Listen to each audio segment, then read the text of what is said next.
first time I drove one of these cars, it was just shocking. I mean, that's just the only way to really describe it, is it's unforgettable.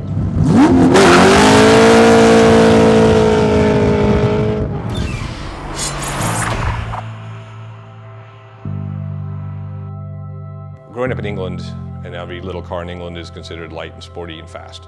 The American culture is V8, big, heavy cars. My dad particularly always said, you can't either have a car that's fast in the corners or have the power to go fast in straightaways, but you can't have a fast car that's also really lightweight. So basically that's what we did.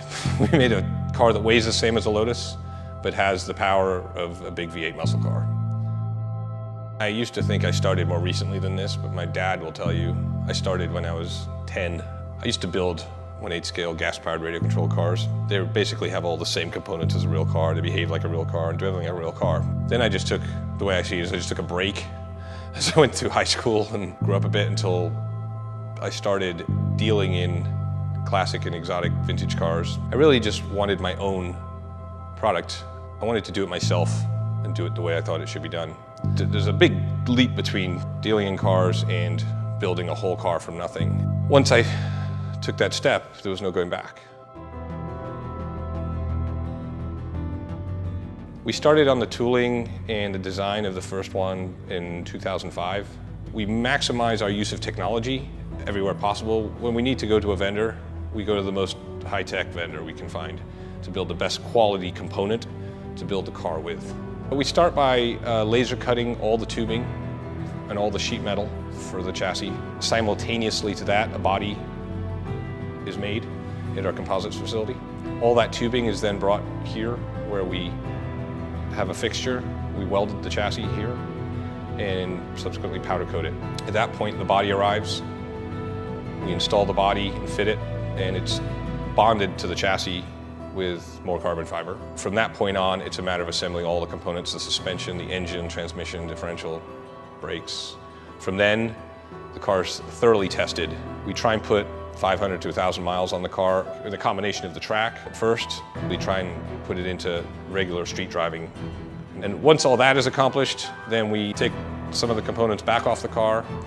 We then paint the car completely. We install the interior for the final fit, and then it's turned over to the client. The weight comes in around about 2,000 pounds. Most of the light weight I attribute to just the carbon body. I believe the whole body complete weighs only 130 pounds. The chassis weighs about 280 pounds. It's very, very stiff, very, very strong. It's 55% tail heavy, so it's a rear weight bias, which gives it a very nice mid-engine car feel. We build them with any General Motors LS series engine, which is the current model Corvette. In the beginning, we did more of the 5.7 liters, but now it seems the trend has been to the 7 liters. Either engine is extremely fast, but the LS7 just gives you a big smile. And still to this day, every time I drive one, I'm amazed. It never gets old. I lay awake at night thinking about it, as does anyone who's been in one.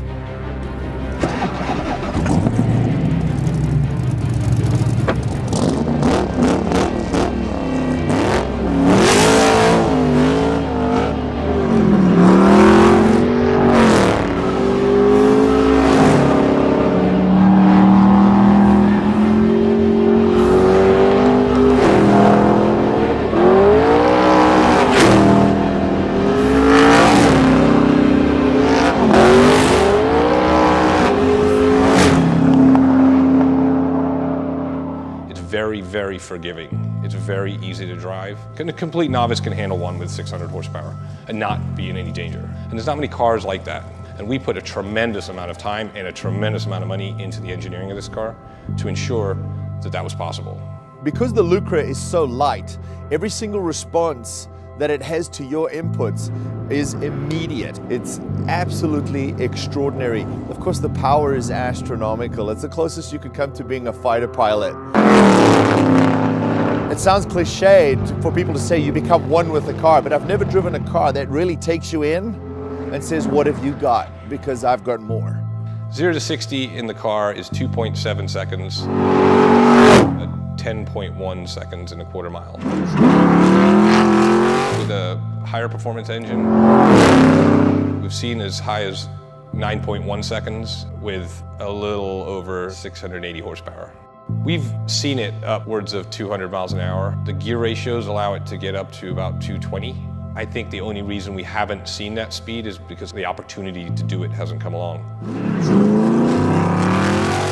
We continue to advance it with technology as it becomes available, but essentially the car will stay in production like it is for as long as we have customers to buy them. We do right now have a brand new design of a brand new car, completely new, completely different, under development. And we expect to see that car out in the world this summer. I love starting with a pile of parts, and I love creating something out of it that you can actually get in and go somewhere. It's really exciting to just create something that makes somebody else happy. Seeing people enjoy your product is really quite exhilarating, to say the least. It's become what I like to do.